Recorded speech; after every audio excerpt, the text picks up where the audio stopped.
I got out of school and basically just kind of disappeared. I was playing basketball in high school and I was pretty good, but there's that point where you realize there's people that are that much better than you. So it's kind of like the end of your affair of going on to university and playing. So I went off into a junior college in California foothills and just practiced pottery and local history and kind of decompressed after a college preparatory high school for 4 years. And then I realized I wanted to move to Hawaii. So I moved to Hawaii and I lived in Hawaii. I lived in the jungle for 6 months.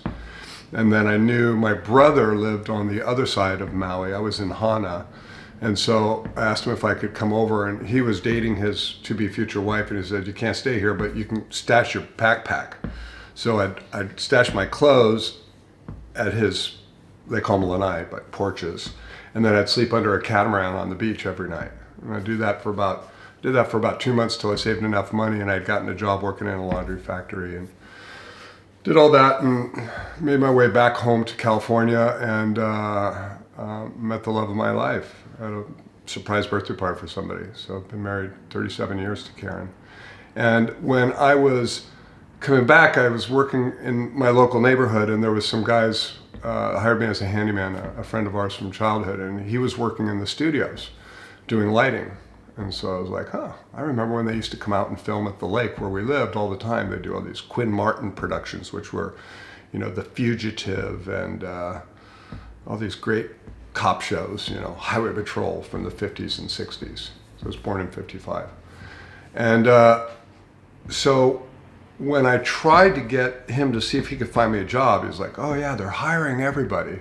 And you have, in that time era, it was what they called a closed book, meaning the employees in the union worked at all the different studios. And then if you were a group 3, and you moved up to a group 2, with the final move being group 1 when you could work any job anywhere, you would come in as a permit and work 30 days to become a group 3, and then group 2 after 30 days. And then you waited until somebody died or retired to become group 1. And so he had tried to get me in, and he got me to go down to Warner, it was 20th Century Fox. And I went down and they had this open call because it was so busy. They were hiring people off the street. And I went in and I applied for sound because I knew being tall, I'd be good on the boom. Because like I said, when we were growing up, these guys were always shooting around us. So there's big lights and a guy with a boom. And so I also applied for lighting. And I didn't get a call for either. So I said, kept trying, nothing was happening.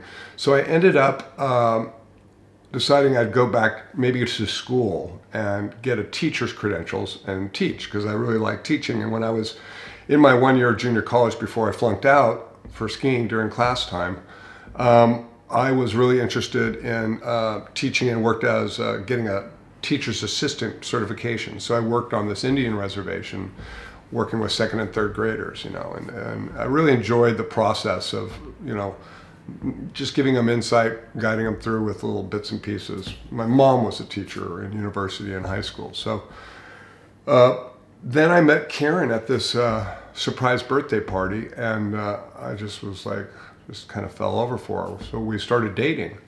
And one day, the guy that was trying to get me in the studios, that was working in lighting the studios, saw me, and I introduced him to Karen. And he said, "God, you look familiar. Do you have a brother named Steve?"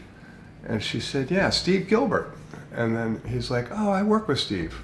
And so, goodbye. And that weekend I saw him and he goes, "Do you know who that girl is you're dating?" And I said, "No." He said, "That's Earl Gilbert's daughter." Now, Earl Gilbert was one of the greatest gaffers ever.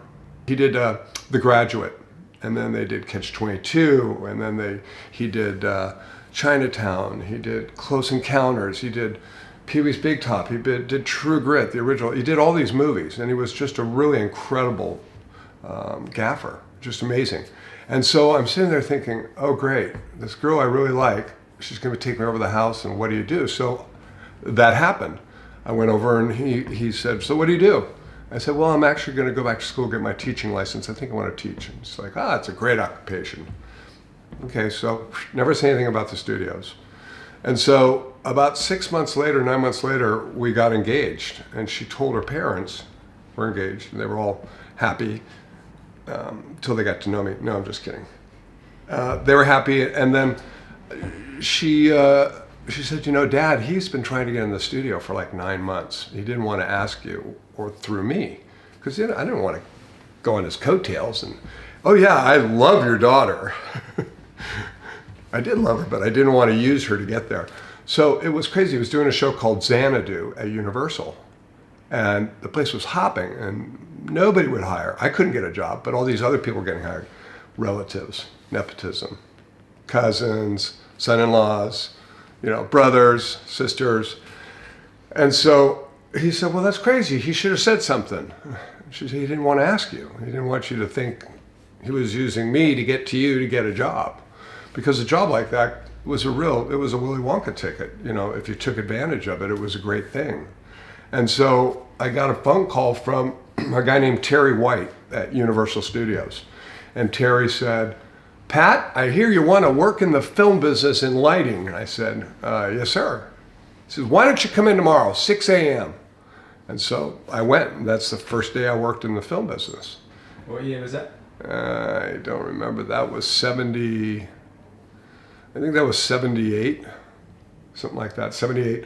And, growing up kind of in the country or living in the woods, being kind of a laid-back surfer kid at the beach every weekend or all summer long with friends and family down there, going into this factory was this goob of these crazy personalities and people. There was everything you can expect. It was like running in a subway of all men, in New York City from every encounter. And so when I went in and was rigging, the first call I got was to go up to stage 29, I think it is. It's 28 or 29, which is the Phantom of the Opera stage. And the actual Phantom booth is still there in the stage wall. What studio? At Universal Studios. And so they were doing the Incredible Shrinking Woman, what was it? It was Lily Tomlin starring in this thing where she was teeny and everything was huge. So every prop, every pillow was like, 10, was like a pillow was like 2 king beds together, right?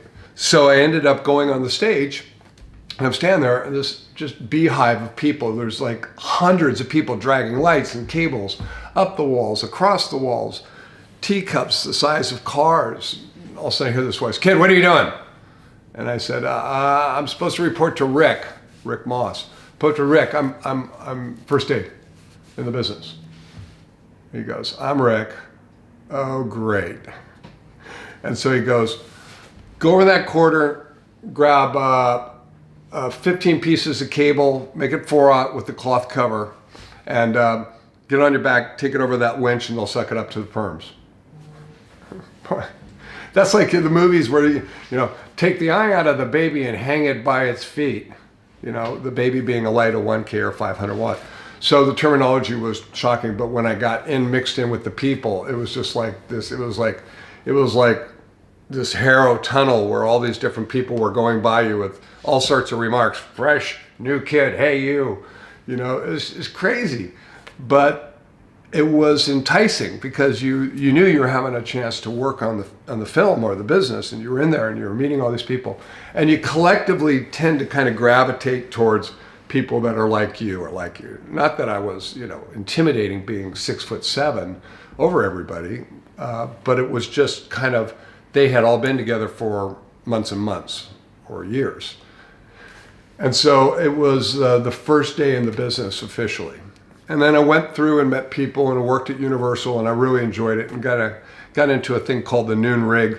They had the 6 a.m. rig, 7 a.m. rig, 8 o'clock rig, noon rig, and the noon rig worked until 12 o'clock at night or later. So nobody wanted to do the noon rig. So the new guys, and it's like, yes, I'll take it. And there was so much work going on in the studios. It's really hard to fathom that, Knight Rider's car is cruising by you as you're walking down the street. It's like a scene of a movie with people in costumes and trailers and all this stuff going on. And then you go by the fiberglass shop, and their fiberglass spray is floating out into the street while Teamsters standing there smoking cigars. It was classic.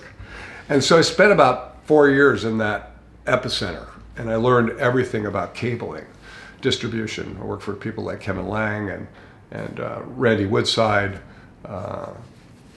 Casey Nelson, a number of people that became friends, but you were working under them, and they may have been younger than you, and they were running the crews, but they just had a knack for picking things up quick or what have you. And after about 4 years of being there, you got a chance to go every now and then onto a set and work.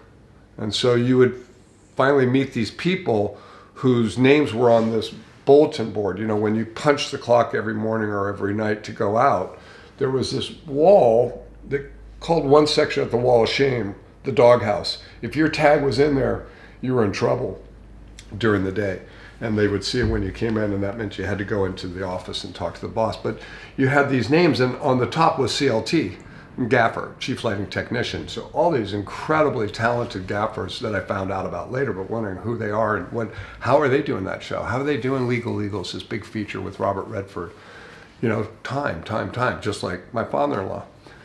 And so slowly but surely you got set practice or set etiquette. And you started, if you were working on the floor, usually you started up high, meaning the green beds on a studio. If you imagine a 4-wall set, that's 8 feet probably to the top of the wall. And then you have a hog trough on the back of the top of the wall where you can clamp onto things and it won't pull the wall apart. And then about 2 feet to 4 feet above that was what's called the green beds, because they were painted green. And they were tracks of lumber with holes drilled in it so that you could stab a light. So a traditional light has a yoke and it has a pin.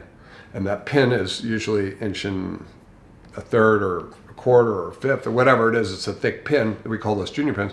You would literally lift these iron heads that weighed about 50 pounds each and stab them into the hole.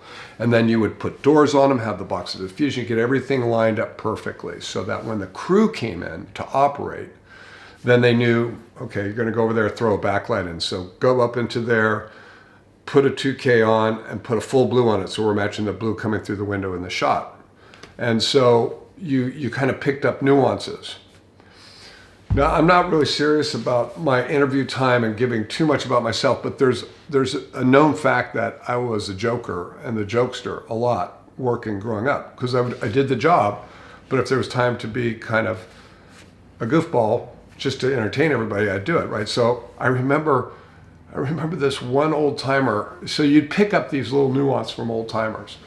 And I remember sitting there, and I was on one end of this green bed, and there was another newbie, a greenie, up on the bed.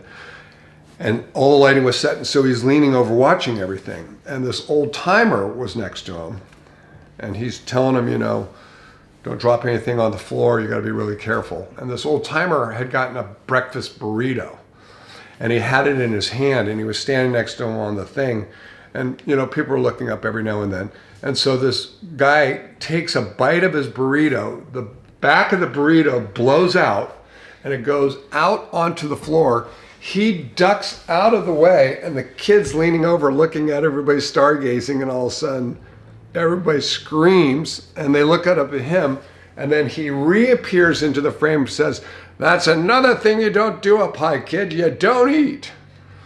So all those little episodes of humor, you know, you pick up and remember as verbiage that you'll throw out just to kind of cut the air sometimes, or to take and replace calmness with anxiety because the generator ran out of fuel. You know, your opportunity as a gaffer sometimes is to be able to maximize the value of your crew and do the work that's needed, but at the same time be there and just kind of be aware of everything going on, and when asked, be able to either add advice or break the ice. It's kind of I think it's a classism that a lot of gaffers, key grips, other people use. You know, it's not so much bullshit. It's really about just kind of like taking everybody's edge down with a little bit of humor.